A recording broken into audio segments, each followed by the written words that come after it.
সূরাতুল কলামের আল্লাহ সুবহানাহু ওয়া তাআলা বলছেন, আউযু বিল্লাহি মিনাশ শাইতানির রাজীম, নুন ওয়াল কলামি ওয়া মা ইয়াসতুরুন। আল্লাহ সুবহানাহু ওয়া তাআলা বলছেন নুন। এই নুন হরফটি হচ্ছে হুরুফুল মুকাত্তাআত। এই নুনটা হচ্ছে কি? হুরুফুল মুকাত্তাআত। পরবর্তীতে এই নুনের ব্যাখ্যা আমরা বলবো। তারপর আল্লাহ সুবহানাহু ওয়া তাআলা বলছেন ওয়াল কলামি ওয়া মা ইয়াসতুরুন। এই ওয়াল কলামি ওয়া মা ইয়াসতুরুনের মধ্যে যে ওয়াওটা আল্লাহ সুবহানাহু ওয়া তাআলা বলেছেন, এই ওয়াওটা হচ্ছে ওয়াওয়ে কসমিয়া, অর্থাৎ আমরা কসম খাই না, অমুকের কসম তুমুকের কসম। অনেক সময় আমরা বেশিরভাগ আমরা কি আল্লাহর কসম বলি না? ঠিক তদ্রুপ আল্লাহ সুবহানাহু ওয়া তাআলা এই সূরার শুরুতেই তিনি বলছেন নুন ওয়াল কলামি ওয়া মা ইয়াসতুরুন। আল্লাহ সুবহানাহু ওয়া তাআলা কলমের কসম খেয়েছেন। কিসের? কলম। ওয়ামা ইয়াসতুরুন, এবং যা লিপিবদ্ধ হয়। সুবহানাল্লাহ। কলমের কেন আল্লাহ সুবহানাহু ওয়া তাআলা কসম কেটেছেন? কারণ হচ্ছে পৃথিবীর জমিনে সর্বপ্রথম আল্লাহ সুবহানাহু ওয়া তাআলা কলম সৃষ্টি করেছেন। কি সৃষ্টি করেছেন? কলম সৃষ্টি করেছেন। সেই জন্য আল্লাহ সুবহানাহু ওয়া তাআলা এই সূরার শুরুতেই তিনি কলমের কসম খেয়েছেন। তারপরের আয়াতেই আল্লাহ সুবহানাহু ওয়া তাআলা বলছেন মা আনতা বিনিআমাতি রাব্বিকা বিমাজনুন। অর্থ হচ্ছে নিশ্চয়ই রাসূল সাল্লাল্লাহু আলাইহি ওয়াসাল্লামকে আল্লাহ সুবহানাহু ওয়া তাআলা বলছেন যে আপনি আপনার রবের অনুগ্রহ অনুযায়ী আপনি পাগল নন। কারণ রাসূল সাল্লাল্লাহু আলাইহি ওয়াসাল্লাম তিনি যখন কোরআনের দাওয়াত দিচ্ছিলেন, ইসলামের দাওয়াত দিচ্ছিলেন, তখন মক্কার কাফেররা রাসূল সাল্লাল্লাহু আলাইহি ওয়াসাল্লামকে বিভিন্ন সময় বিভিন্ন রকম গালিগালাজ করতো। তার মধ্যে একটা গালি ছিল পাগল বলতো, নাউযুবিল্লাহ। তো আল্লাহ সুবহানাহু ওয়া তাআলা রাসূল সাল্লাল্লাহু আলাইহি ওয়াসাল্লাম রাসূল সাল্লাল্লাহু আলাইহি ওয়াসাল্লামকে বললেন যে হে রাসূল, আপনার রবের অনুগ্রহ আপনার প্রতি, আপনি পাগল নন। এবং তার পরবর্তীতেই আল্লাহ সুবহানাহু ওয়া তাআলা বলছেন ওয়া ইন্নাকা লাআলা খুলুকিন আযীম। আল্লাহু আকবার। রাসূল সাল্লাল্লাহু আলাইহি ওয়াসাল্লামের চরিত্র যে কত সুন্দর, আল্লাহ সুবহানাহু ওয়া তাআলা সাথে সাথে সেটা কি করেছেন? বর্ণনা করে দিয়েছেন। অর্থাৎ এই সূরাতুল কলামে, এই সূরাতুল কলাম যেটা 29 পারার দ্বিতীয় সূরা, যেটা আল্লাহ সুবহানাহু ওয়া তাআলা এই সূরাতুল কলামের শুরুতে আল্লাহ সুবহানাহু ওয়া তাআলা বলছেন যে নুন, শুরু করেছেন কি দিয়ে? নুন। এই নুনটা হচ্ছে হরুফুল মুকাত্তাআত। এই সম্পর্কে আল্লাহ সুবহানাহু ওয়া তাআলা পবিত্র কোরআনে বলেছেন হুয়াল্লাযী আনজালা আলাইকাল কিতাবা মিনহু আয়াতুম মুহকামাতুন হুন্না উম্মুল কিতাবি ওয়া উখরা মুতাশাবিহাত। কোরআনের মধ্যে আল্লাহ সুবহানাহু ওয়া তাআলা বলছেন উম্মুল কিতাব। হুন্না উম্মুল কিতাব হচ্ছে কোরআনের মধ্যে কিছু আয়াত হচ্ছে যেগুলো সুস্পষ্ট, যেগুলো অর্থ সুস্পষ্ট। এগুলো হচ্ছে কি? এগুলোকে আল্লাহ সুবহানাহু ওয়া তাআলা বলছেন মুহকাম, বলছেন আয়াতুল মুহকাম বলছেন। যেগুলো ধরেন আমরা যেমন বললাম নুনের পরে যে ওয়াল কলামি ওয়া মা ইয়াসতুরুন, এর অর্থ আমরা সুস্পষ্টভাবে বুঝতে পেরেছি। কারণ এখানে আল্লাহ সুবহানাহু ওয়া তাআলা স্পষ্ট করে বলে দিচ্ছেন যে আমি কলমের কসম কেটেছি। কিন্তু শুরুতে আল্লাহ সুবহানাহু ওয়া তাআলা বলছেন কি? নুন। এই নুনের অর্থ আজ অব্দি কেউ শিউর করে কেউ এটার কি করতে পারে না, অর্থ করতে পারে নাই। দেখেন আল্লাহ সুবহানাহু ওয়া তাআলা আবার বলেও দিচ্ছেন যে এই আয়াত আল্লাহ সুবহানাহু ওয়া তাআলা এমন কিছু আয়াত তিনি নাজিল করেছেন যেগুলোর অর্থ সবাই কি করতে পারে না, বলতে পারে না, যার অর্থ শুধুমাত্র আল্লাহ এবং তার প্রিয় রাসূল সাল্লাল্লাহু আলাইহি ওয়াসাল্লাম একমাত্র তারাই জানেন। সুবহানাল্লাহ। আল্লাহ সুবহানাহু ওয়া তাআলা বলে দিচ্ছেন হুয়াল্লাযী আনজালা আলাইকাল কিতাবা মিনহু আয়াতুম মুহকামাত হুন্না উম্মুল কিতাবি ওয়া উখরা মুতাশাবিহাত। কিছু আছে যে সমস্ত আয়াতগুলোর অর্থ হচ্ছে কি স্পষ্ট, আমরা বুঝতে পারি। আর কিছু আছে মুতাশাবিহাত, যেগুলো স্পষ্টভাবে বোঝা যাবে না, কিন্তু আমাদেরকে যেটা আমরা বুঝতে পারবো সেটার উপর যেরকমভাবে বিশ্বাস আনবো, ঈমান আনবো, ঠিক তদ্রূপভাবে যেটার অর্থ আমরা বুঝতে পারবো না, যেটা মুতাশাবিহাত আয়াত, যে আয়াতটা কি মুতাশাবিহাত, যেটার অর্থ স্পষ্ট না, সেই আয়াতটার উপরেও কি আমাদেরকে ঈমান আনয়ন করতে হবে। তারপরে আল্লাহ সুবহানাহু ওয়া তাআলা বলছেন এই নুনের পরে আল্লাহ সুবহানাহু ওয়া তাআলা বলছেন কি? আমরা তো বুঝতে পারলাম যে নুনের কোনো স্পষ্ট অর্থ আমাদের জানা নেই, কিন্তু এই নুনের ব্যাখ্যা, শুধুমাত্র এই নুনের ব্যাখ্যা ইমাম কাতাদা রাহমাতুল্লাহ আলাইহি তিনি বলছেন যে এই নুনকে দোয়াত হিসেবে ব্যাখ্যা করা হয়েছে। দোয়াত চিনি না আমরা? আগে 2004-05 সালের আগে লিখতে গেলে দেখা গেছে যে দোয়াত কলম চিনেন না? দোয়াত কলম দেখছেন না, যে কলমের মধ্যে কালি ঢুকাইয়া তারপরে লিখতে হইতো, আগে ছিল না এই কলম। এখন তো আর এই কলম নাই, আগে দোয়াত কলম ছিল, আমরা ছোট থাকতে দেখছি। এই দোয়াত কলম, এই দোয়াত কলমের দোয়াতের আল্লাহ সুবহানাহু ওয়া তাআলা এখানে এই নুন দ্বারা দোয়াত বুঝিয়েছেন। এটা হচ্ছে ইমাম কাতাদা রাহমাতুল্লাহ আলাইহির উক্তি, তিনি বলছেন। এবং আরও একটি ব্যাখ্যা আসছে, এই নুন দ্বারা বোঝানো হচ্ছে, এই নুন দ্বারা বলা হচ্ছে জান্নুন। এই নুন দ্বারা বোঝা হচ্ছে কি? জান্নুন বোঝানো হয়। জান্নুন হচ্ছে এমন একজন নবীকে বলা হয় যিনি, যার সাথে মাছের সম্পর্ক আছে। আচ্ছা বলেন তো, মাছের সম্পর্ক আছে কোন নবীর ঘটনার সাথে? আমরা জানি না যে একজন নবীর সাথে মাছের ঘটনা আছে, আমরা জানি না। সেই নবীর নাম কি? ইউনুস আলাইহিস সালাম। সেই নবীর নাম কি? ইউনুস আলাইহিস সালাম। তো এই ইউনুস আলাইহিস সালামকে ইঙ্গিত করে আল্লাহ সুবহানাহু ওয়া তাআলা এই নুন বলেছেন। এবং এই ইউনুস আলাইহিস সালামকে আরেক জায়গায় বলা হয় সাহিবুল হুত, অর্থাৎ যার সাথে মাছের সম্পর্ক আছে, এই নবীকে বলা হয় সাহিবুল হুত।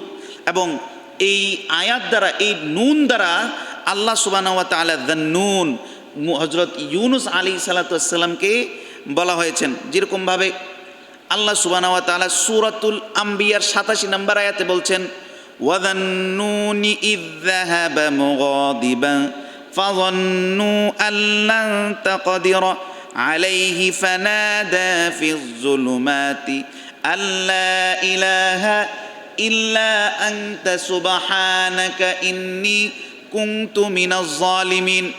আল্লাহ সুবহানাহু ওয়া তাআলা বলছেন, তোমরা স্মরণ করো জান্নুন, সেই নবী যিনি আমার কথা অপেক্ষা করে তিনি কি করেছেন? চলে গিয়েছেন। জান্নুন বলতে এখানে ইউনুস আলাইহিস সালামের কথা আল্লাহ সুবহানাহু ওয়া তাআলা বলেছেন। আমরা শুনছি না ইউনুস আলাইহিস সালামের ঘটনা, তিনি যখন তিনার কওমকে ছেড়ে তিনি যখন চলে যাচ্ছেন, এখানে বিশাল ঘটনা। আর এই ঘটনাও কোরআন শরীফে আল্লাহ সুবহানাহু ওয়া তাআলা বলেছেন। সংক্ষিপ্তভাবে যদি এই মাছের পেটের ঘটনা কথা বলি, যখন ইউনুস আলাইহিস সালাম তিনি মাছের পেটে কি হলেন, মাছ যখন তিনিকে গিলে ফেললেন, মাছের পেটে চলে গেলেন, তখন তিনি দেখলেন যে মাছের পেটে কি আন্ধার নাকি আলোকিত? মাছের পেটে কি অন্ধকার না? ভয়ঙ্কর অবস্থা। এই ঘটনাকে আল্লাহ সুবহানাহু ওয়া তাআলা সংক্ষিপ্তভাবে তিনি বর্ণনা করছেন, ওয়াযান্নুনি ইয যাহাবা মুগাদিবা। এখানে জান্নুন বলে আল্লাহ সুবহানাহু ওয়া তাআলা সেই ইউনুস আলাইহিস সালামের কথা বলছেন। এবং তিনি যখন মাছের পেটে চলে গেলেন, তখন তিনি বলেছেন, লা ইলাহা ইল্লা আনতা সুবহানাকা ইন্নী কুনতু মিনাজ জালিমিন। আল্লাহু আকবার। দেখেন আল্লাহ সুবহানাহু ওয়া তাআলা তিনি আমাদেরকে শিখাইয়া দিচ্ছেন, আমার নবী হযরত ইউনুস আলাইহিস সালাম তিনি যখন মাছের পেটে কি হলেন, বন্দী হয়ে গেলেন, মাছ তাকে গিলে ফেললো, তখন তিনি বিপদ দেখে, যখন তিনি দুনিয়ার কেউ যখন তার আওয়াজ শুনতে পাইল না, ধরেন একটা মাছের পেটে যখন কোনো কিছু আটকে থাকে, যদি ওই জায়গায় মাছের পেটে বাদ দেন, একটা রুমের মধ্যেও যদি মানুষকে আবদ্ধ করে আপনি চলে যান, সারাদিন চিল্লাইলে বাইরে আওয়াজ পায় না। আর সেই জায়গায় হযরত ইউনুস আলাইহিস সালাম একটা মাছের পেটে, এবং মাছ ছিল গভীর সমুদ্রের মধ্যে, সেই জায়গায় থেকে ইউনুস আলাইহিস সালাম যখন তিনি বলছেন, লা ইলাহা ইল্লা আনতা সুবহানাকা ইন্নী কুনতু মিনাজ জালিমিন। আল্লাহু আকবার। তিনি বলছেন, আল্লাহ সুবহানাহু ওয়া তাআলা প্রশংসা করছেন, লা ইলাহা ইল্লা আনতা সুবহানাক ইয়া রাব্বুল আলামিন, আপনি ছাড়া আর কোনো মাবুদ নাই, ইলাহ নাই, ইন্নী কুনতু মিনাজ জালিমিন, আপনি হচ্ছেন পবিত্র, এবং আমি আমার নফসের উপর, আমি আমার উপর জুলুম করেছি। এই করে কি আল্লাহ সুবহানাহু ওয়া তাআলার কাছে কি করলেন? দোয়া চাইলেন। তারপরে আল্লাহ সুবহানাহু ওয়া তাআলা বলছেন, ফাস্তাজাবনা লাহু ওয়া নাজ্জাইনাহু মিনাল গাম্মি ওয়া কাযালিকা নুনজিল মুমিনিন। আল্লাহ সুবহানাহু ওয়া তাআলা বলছেন, ফাস্তাজাবনা লাহু ওয়া নাজ্জাইনাহু মিনাল গাম, যখন তিনি ডাক দিলেন, আল্লাহকে ডাকলেন, আমি তার ডাকে সাড়া দিলাম। আল্লাহু আকবার। তারপরে বলছেন, ওয়া কাযালিকা নুনজিল মুমিনিন, এই কথাটা আমাদেরকে বলছেন, ওয়া কাযালিকা নুনজিল মুমিনিন, অর্থাৎ এরকমভাবে যখন মুমিনরাও আমাকে ডাকবে, তখন ঠিক তদ্রূপভাবে আমি আমার মুমিন বান্দাদের ডাকে সাড়া দিব। সুবহানাল্লাহ। যেই জায়গায়, যেই মাছের পেটে দুনিয়ার কোনো মানুষ, কোনো প্রাণী যার আওয়াজ শুনতে পায় না, সেই জায়গায় বসে যখন ইউনুস আলাইহিস সালাম তিনি বললেন, লা ইলাহা ইল্লা আনতা সুবহানাকা ইন্নী কুনতু মিনাজ জালিমিন, তখন আল্লাহ সুবহানাহু ওয়া তাআলা কি বলছেন? ফাস্তাজাবনা লাহু ওয়ানাজ্জাইনাহু মিনাল গাম্মি ওয়া কাযালিকা নুনজিল মুমিনিন। আল্লাহ সুবহানাহু ওয়া তাআলা বলছেন ওয়া কাযালিকা নুনজিল মুমিনিন, এইরকম ভাবে যদি আমার বান্দারা আমাকে ডাকে, আমার বান্দারা আমাকে কি করে ডাকে, স্মরণ করে, ওয়া কাযালিকা নুনজিল মুমিনিন, আমি তাদের ডাকে সাড়া দিব। আল্লাহু আকবার। দেখেন আল্লাহ সুবহানাহু ওয়া তাআলা বলছেন ইউনুস আলাইহিস সালাতু ওয়াস সালামের কথা, ওয়াযান্নুন, এই যে ওয়াযান্নুন বলছেন সূরাতুল আম্বিয়ার ৮৭ নম্বর আয়াতে ওয়াযান্নুন বলে তিনি কাকে সম্বোধন করেছেন? হযরত ইউনুস আলাইহিস সালাতু ওয়াস সালামকে। তো এই নুনের আরেকটা অর্থ হচ্ছে যান্নুন, অর্থাৎ হযরত ইউনুস আলাইহিস সালাতু ওয়াস সালামকে বলা হয়। আমরা এই নুনের শুধুমাত্র সূরাতুল কালামের একটা অক্ষর, শুরু হয় কটা দিয়ে অক্ষর দিয়ে? একটা অক্ষর। এই একটা অক্ষরে আল্লাহ সুবহানাহু ওয়া তাআলা কত কিছু আমাদেরকে বুঝাইছেন। এটা যদি আমরা পুনরাবৃত্তি করতে যাই, আস্তে আস্তে একটা অক্ষরের যদি আমরা ব্যাখ্যা পড়তে চাই বা এটার উপরে যদি আমল করে, দেখবেন আমাদের জীবনের সব কিছু এটার মধ্যে কি সীমাবদ্ধ শিখাই দিচ্ছেন। আল্লাহু আকবার, সুবহানাল্লাহ বলেন। শুধু এই নুনের মধ্যে আল্লাহ সুবহানাহু ওয়া তাআলা আমাদেরকে বলাই দিচ্ছেন আমাদের জীবনের যত কিছু আছে, আমাদের জীবনের যত বিপদ আছে, আমাদের বিপদ যাই হোক না কেন, এই বিপদে পড়ে যদি ইউনুস আলাইহিস সালাতু ওয়াস সালামের মতন যেখানেই থাকি না কেন, যদি আল্লাহকে স্মরণ করি, ইউনুস আলাইহিস সালাতু ওয়াস সালামের ডাক আল্লাহ শুনেন নাই? শুনেছেন। ঠিক তদ্রূপভাবে আমরা যদি মাছের পেটে ঢুকেও মাছ না, এর থেকেও গভীর কবরেও যদি থেকে আল্লাহ সুবহানাহু ওয়া তাআলার স্মরণ যদি দুনিয়ায় থাকা অবস্থায় করতে পারি, আল্লাহ সুবহানাহু ওয়া তাআলা বলছেন ওয়া কাযালিকা নুনজিল মুমিনিন, আমি তোমাদের ডাকে কি করব? সাড়া দিব। সুবহানাল্লাহ। তো এই জন্য আমরা এই কথা স্মরণ রাখতে হবে, আমরা যত কিছুই করি না কেন, আমাদের দেখবেন দুনিয়াতে আমার ভাইয়ের কাছে আমি একবার দুইবার, আমার বন্ধুর কাছে একবার দুইবার চাইলে দেখা যাবে তৃতীয়বারের বেলা কি হয়? বিরক্ত বোধ করবে, স্বাভাবিক। কিন্তু আল্লাহ সুবহানাহু ওয়া তাআলা বলছেন ওয়া কাযালিকা নুনজিল মুমিনিন, আমার বান্দারা যতবার ইচ্ছা, যেই বান্দা আল্লাহর কাছে যত বেশি চায়, আল্লাহ সুবহানাহু ওয়া তাআলার কাছে ওই বান্দা সব থেকে বেশি কি প্রিয়। সুবহানাল্লাহ। আল্লাহ সুবহানাহু ওয়া তাআলার কাছে যত বেশি চাইবো, যত বেশি চাইবেন, তত বেশি কি হব? প্রিয় হব। আল্লাহ সুবহানাহু ওয়া তাআলা আমাদের সকল বিপদ আপদ, সকল কিছুর সময় আল্লাহ সুবহানাহু ওয়া তাআলা যেন তার কাছে চাইতে পারি, সে তৌফিক দান করে। সকল বলি আমিন। আর তারপরে বলছেন এই নুনের পরে বলছেন ওয়াল কলামি ওয়ামা ইয়াসতুরুন। ওয়াল কলামের মধ্যে আল্লাহ সুবহানাহু ওয়া তাআলা বলছেন প্রথমে ওয়াল কলামের যে ওয়াও, এই ওয়াও হচ্ছে ওয়াওয়ে কসমিয়া। আমরা কসম খাই না যে আল্লাহর কসম, এই কসম সেই কসম। তো আল্লাহ সুবহানাহু ওয়া তাআলা এই ওয়াও দিয়ে বলছেন, নুন বলার পরে বলছেন ওয়াল কলামি ওয়ামা ইয়াসতুরুন। আল্লাহ সুবহানাহু ওয়া তাআলা এখানে মুফাসসিরুন বলছেন এই ওয়াল কলামি, এই কলাম দ্বারা হচ্ছে কলম বোঝানো হয়। আমরা লিখি না কলম, আমরা লিখি কলম দিয়ে লিখি না, এই কলম দিয়ে আল্লাহ সুবহানাহু ওয়া তাআলা ওয়াল কলামি ওয়ামা ইয়াসতুরুন, তিনি এই ওয়াও দিয়ে কসম কাটছেন সেই কলমের। কারণ হচ্ছে আল্লাহ সুবহানাহু ওয়া তাআলা পৃথিবীর মধ্যে সৃষ্টি করার, রাসূল সাল্লাল্লাহু আলাইহি ওয়াসাল্লাম বলেছেন পৃথিবীতে আসমান জমিন লৌহ কলম আরশ কুরসি সকল কিছু সৃষ্টির 50,000 বছর আগে আল্লাহ সুবহানাহু ওয়া তাআলা কলম সৃষ্টি করেছেন। সুবহানাল্লাহ। কি সৃষ্টি করেছেন? কলম সৃষ্টি করেছেন আল্লাহ সুবহানাহু ওয়া তাআলা। তিনি যখন কলম সৃষ্টি করলেন, রাসূল সাল্লাল্লাহু আলাইহি ওয়াসাল্লাম বলছেন আল্লাহ সুবহানাহু ওয়া তাআলা যখন কলম সৃষ্টি করলেন, তিনি কলম সৃষ্টি করে তিনি কলমকে বলছেন লিখো। রাসূল সাল্লাল্লাহু আলাইহি ওয়াসাল্লাম ইন্না আউওয়ালা মা খালাকাল্লাহুল কলাম, নিশ্চয়ই পৃথিবীর মধ্যে সর্বপ্রথম সৃষ্টি হয়েছে কলম। তারপরে ফাকালা লাহু, আল্লাহ সুবহানাহু ওয়া তাআলা বলছেন উকতুব, তুমি লিখো। কলমকে আল্লাহ সুবহানাহু ওয়া তাআলা কি বলল? উকতুব, লিখো। তখন কলম বললেন রব্বি ওয়ামাযা উকতুব, এ আল্লাহ, হে আমার রব, হে আমার সৃষ্টিকর্তা, আমি কি লিখব? আমাকে আপনি যে আদেশ করলেন আমি কি লিখব? তখন আল্লাহ সুবহানাহু ওয়া তাআলা বলছেন উকতুব মাকাদির মাকাদির কুল্লি শাইইন হাত্তা তাকুমুস সাআ, অর্থাৎ এই এখন থেকে নিয়ে কেয়ামতের আগ পর্যন্ত যা কিছু হবে, যত মানুষ সৃষ্টি করব, যা কিছু ঘটবে, আমরা যেখানে বসে আছি, অর্থাৎ আল্লাহ সুবহানাহু ওয়া তাআলা যখন আল্লাহ সুবহানাহু ওয়া তাআলা যখন ইন্না আউওয়ালা খালাকাল্লাহুল কলাম, তিনি যখন প্রথম কলমকে সৃষ্টি করলেন, তখন তাকে আদেশ করলেন তুমি লেখো। তখন কলম বলল কি লিখব? কলমকে আল্লাহ সুবহানাহু ওয়া তাআলা বললেন এখন থেকে তুই শুরু করে এই সময় থেকে তুই শুরু করে কিয়ামত পর্যন্ত যা কিছু ঘটবে, কিয়ামত পর্যন্ত যা কিছু ঘটবে সমস্ত কিছু তুমি কি করো?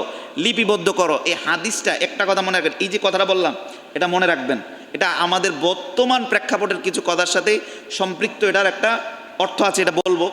এই প্রথমে আল্লাহ সুবহানাহু ওয়া তাআলা কি বললেন? কিয়ামত পর্যন্ত লিপিবদ্ধ করার কথা বললেন।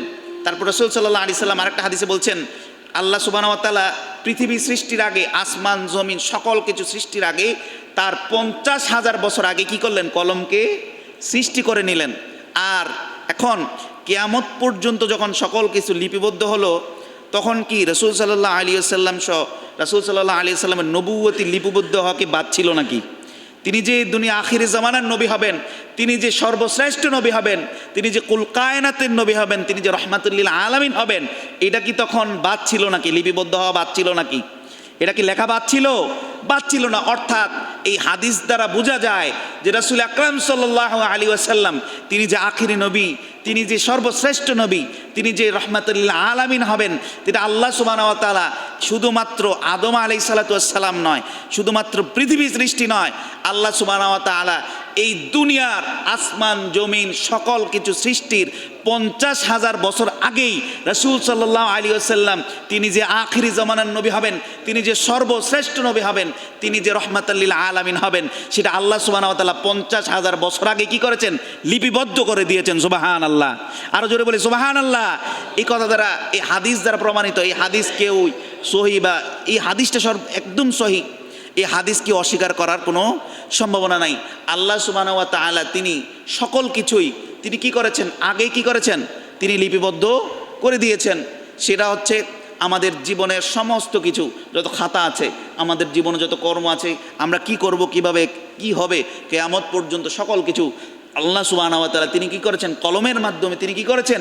লিপিবদ্ধ করে দিয়েছেন। সেই জন্য আল্লাহ সুবহানাহু ওয়া তাআলা বলছেন ওয়াল কলাম, এই কলমের কি করেছেন? কসম কেটেছেন। দেখেন, পৃথিবীর মধ্যে সর্বপ্রথম তিনি যেটাকে সৃষ্টি করেছেন সেটার কি কেটেছেন?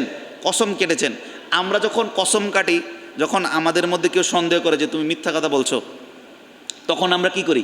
কসম কাটি। কিন্তু আল্লাহ সুবহানাহু ওয়া তাআলা তিনি আয়াতের মধ্যে কসম কাটার কারণ হচ্ছে, যখন তিনি কোনো আয়াতের গুরুত্ব খুব বেশি বোঝাতে চান, যে এটার গুরুত্ব অত্যন্ত বেশি, তখনই আল্লাহ সুবহানাহু ওয়া তাআলা কি করেন? কসম কাটেন। কোনো কিছু কি করেন? কসম কাটেন। তিনি কোনো সময় বলছেন ওয়াল আসর, সময়ের আসরের ওয়াক্তের কি কসম কাটেন। এরকমভাবে যখন যে বিষয়টা খুব গুরুত্ব দিয়ে বোঝানো হয়, তখন আল্লাহ সুবহানাহু ওয়া তাআলা কি করেন? কসম করেন। এবং এই ওয়াল কলামি ওয়া মা ইয়াসতুরুন দিয়ে আল্লাহ সুবহানাহু ওয়া তাআলা কসম কাটছেন।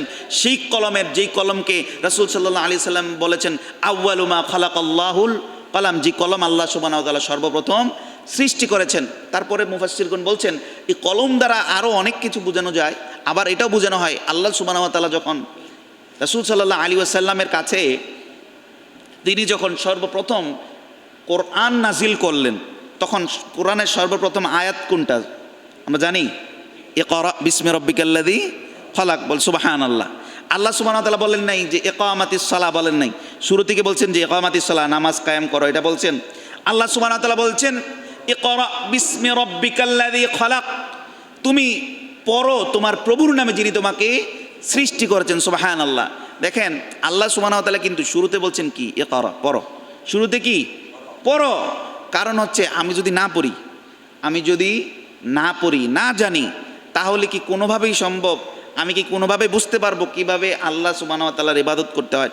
এটা বাদ দেন, আমার যদি জ্ঞান না থাকে, আমি কি বুঝতে পারবো যে আমার স্রষ্টা তিনি কত মহান? আমি যদি না জানি, আমি কি বুঝতে পারবো আল্লাহ সুবহানাহু ওয়া তাআলা তিনি কত মহান, তিনি কত উদার?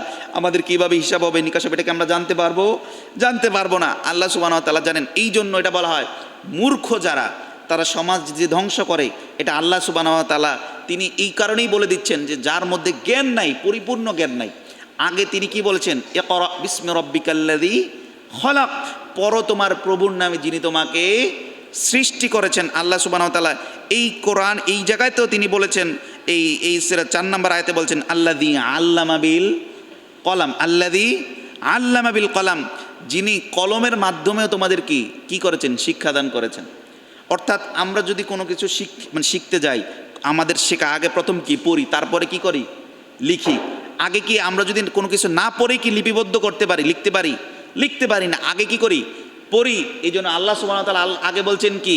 ইকরা, পড়ো। তারপরে 3-4 আয়াত পরে বলছেন আল্লাযী আল্লামা বিল কলাম, অর্থাৎ আগে তুমি পড়বে, তারপরে তুমি কি করবে? লিখবে। অর্থাৎ আমাদের জীবনে, আমাদের চলতি পথে, আমাদের জীবনের মধ্যে যেরকমভাবে ইমানটা গুরুত্বপূর্ণ, ইমান আনয়ন করা কি গুরুত্বপূর্ণ, ফরজ, ঠিক তদ্রূপভাবে আমাদের জন্য খুবই গুরুত্বপূর্ণ বিষয় হচ্ছে লেখাপড়া করা।